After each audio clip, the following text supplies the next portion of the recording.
manifold itself. Now you want to do some statistics. And, well, I'm interested in, or have been interested for the last couple of years in a very simple manifold, the circle. There are obviously very many experts on statistics on circles and spheres here. And but I want to show you what some of the difficulties are and make a comparison between different methods to get the simplest statistic again, just the mean, where the difficulties are. So I'm going to talk about circular data. Circular data I introduce here very abstractly as equivalence classes of R modulo 2 pi z. So, which is just a group, right? They're called this the torus, maybe, it's a better expression of the circle in this case. And the reason will become clear why I'm not talking about the unit circle immediately. And then, obviously, you have your standard representation by angles between minus pi and pi. And I represent these angles using the method P. And what I want to do is, I want a summary statistic, single number that characterizes the location of the angles. So I want something like a mean. Very simple. Okay? Everybody learned what a mean is at the very beginning. The problem here is that the torus, it's a group, still it's a quotient group, but it's not a vector space. You don't have a scalar multiplication. So if you want to define an average, that will not work because you cannot divide by n. So what are we going to do? Well, the answer is we go back to Fréchet to define Fréchet means. Makes sense? And the idea is that the mean is not just the average, it's also the minimizer of squared distances, or expected squared distances in the population case. And so if we had a metric on the torus, then you could say we minimize that expected squared distance and get a mean to the data. Okay? Or, obviously in the sample case, we minimize then sum of squared distances. And call this an empirical Fréchet mean. Well, so far so good, but to do this, we obviously need some metric on the torus. And now things get a little bit less canonical, maybe. You have different choices. One choice, you could say, is, well, I take this torus and I embed it into the complex plane as the unit circle. What have I given that? The regular exponential. And then, obviously, the complex plane has a distance, the Euclidean distance of the complex plane, and I could define a metric on the torus by first embedding and then calculating the distance in the complex plane. Right? So now it's really a circle. After embedding, it's, let's say, a unit circle, and I have 2 points. Is that visible? Okay. And the distance I'm using is this distance, okay, between these points in the complex plane. Now this is distance measured in the ambient space, and that's why it's called an extrinsic distance. It's also called caudal distance, obviously. And if you do that, you get corresponding Fréchet means. The extrinsic population mean, which I denote by epsilon for extrinsic, and epsilon and head is the corresponding sample mean for n IID data points. Another way to do it is to use an intrinsic metric. Well, the circle is a Riemannian manifold. You could use the distance that comes from that Riemannian metric. Or, in other words, you could take the quotient metric. You could choose representatives which are the closest in R modulo 2 pi z, and you use the metric that comes from R. Both is the same, obviously, and now you're measuring distance using arc length. Obviously, whether you measure by arc length or caudal distance, it gives you the same topology, at least, and both render the torus into a compact space. Since the distance obviously is continuous, then the square distance is 2, the expected square distance is 2, so you get a continuous functional, and this guarantees you existence of means. But it does not guarantee you that the mean is unique. So the first question, if we now ask the question of which mean is the better one, the first question that a mathematician should ask is one of them unique maybe, or more rougher than the other ones? That's certainly a desirable property. Well, for the extrinsic mean, this is the classical mean that has been used for circular statistics, I would think. The answer is pretty simple. So after the embedding, you might call this random element not x but z and z. And then you get the extrinsic mean just by taking the argument of expectation of z. And if the expectation of z is not 0, then obviously this is projecting back. So you're basically taking, if you had just 2 points, you would take the point in you calculate the average in the ambient space and you project it onto the circle. And that is your extrinsic. And this projection is obviously unique if you do not start from 0. So you have uniqueness of the extrinsic mean if the expectation of the embedded random element is not 0, and otherwise you get the whole torus back because all the points on this circle have the same distance to the origin. So that is a very simple characterization. For the intrinsic mean, it's much more complicated, as everything with intrinsic. So here, very recently it has been shown that if you have a Lebesgue density essentially, and this Lebesgue density is less than 1 over 2 pi in certain arcs. So we get one circle on the other side to illustrate this. So you have a circle, you have a density on the circle, and let's say on these parts the density is larger than 1 over 2 pi, larger than the uniform density. Possibly you could have some singular points in there. And the remaining bits are in this case 3 arcs. Then opposite each of these arcs, on the other side, just opposite, there may be exactly one intrinsic mean. So in this case, because we have 3 such open arcs, there can be at most 3 intrinsic means. You cannot say much more than that. So uniqueness is much more difficult, but unfortunately, neither uniqueness implies the other. So there's no clear-cut winner when it comes to uniqueness between the two. But there's a family which is rather large. If there's only one such arc, so if you have a probability distribution where there's a connected arc where the density is less than 1 over 2 pi and the rest is larger than 1 over 2 pi or singular, then both the extrinsic and the intrinsic mean are unique. So the intrinsic mean is eta for intrinsic.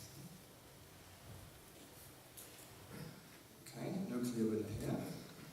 Computational complexity is also quite important. If you do applied statistics, you might want to compute the statistic.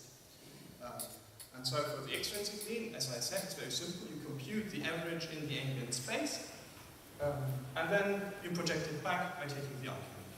That gives you the extrinsic subdomain. This is obviously computable in order of n time. For the intrinsic mean, it's again more complicated. What one can show is that if you have n observations, then the intrinsic mean set will be a subset of the vertices of a regular polygon with n vertices. So there may be at most n. You can immediately see this from this picture. So if this were singular points here, and then you have n open arcs, and so you can have at most n intrinsic means. But interestingly enough, they are vertices of a regular n norm, surprisingly maybe. And so you can even calculate then very simply the functional's value on this n norm, and so you get an algorithm that after sorting the data runs in order of n time, giving a total of order of n log n time. And a more complicated algorithm using the nearest lattice points, you can compute the intrinsic mean even in order of n time. So obviously that's not so simple, but algorithmically, theoretically, it's the same time complexity. Robustness is also a very interesting feature in statistics. You want your statistic to be robust. Now, clearly, the breakdown point of both estimators is 0. So if you have this very hard notion of robustness, then clearly this is not minimizing an L1 distance, it's minimizing a squared distance. The breakdown point is 0, but for the extrinsic mean, we can show, and you find the proof in the proceedings, that if the mean is unique enough, so if the expectation of the embedded random element is away from 0 by 2 delta, then for any other random element which is close in total variation distance to delta, you have the following properties. After embedding that random element, you're still away delta from the origin, which means that you're still unique. So you started with something unique, you still get something in the neighborhood which is still unique. You get a unique extrinsic mean set. And the two estimators, or the two extrinsic population means in this case, will be close. So it's a kind of a continuity property of the extrinsic mean if it is unique, where it is unique with respect to total variation distance. So little changes in the measure, or similarly, if your sample mean is further away than 1 over 2n from the origin, then even changing one data point will not move you far away from where you started. Simply because you cannot move across the origin. Right? So if you obviously have to move the mass so far that the average goes on the other side of the origin so that you change a lot, so that you jump a lot. And this does not happen if the total variation distance is known. That's the idea of the proof. And for the intrinsic mean, this is not true. Even if you have a small perturbation, arbitrarily small in the total variation distance, the even uniqueness may be lost, let alone distances. And then, classically in mathematical statistics, we go on and ask questions about asymptotics of your estimators. How do these estimators behave asymptotically if your sample size goes to infinity?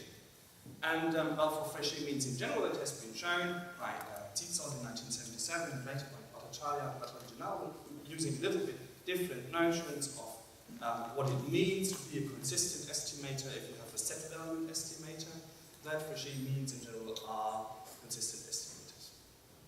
Okay, so they fulfill a strong law of large numbers. And this in particular means that if the Fréchet mean is unique, then it indeed does converge in an ordinary sense, almost surely, then it goes to infinity to the population. But central limit theorems, well, for the extrinsic mean, you get a central limit theorem very easily. If the mean is unique, in this case, for simplicity, 0, then you get a regular central limit theorem just by applying the delta method to the projection.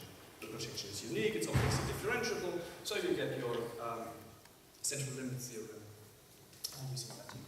And this has been known obviously for a while. But for the intrinsic mean, it's much more difficult. The problem with the intrinsic mean is that it depends, as you've noticed from this diagram here, that it depends on what happens on the other side, just opposite. It depends on the density on the other side.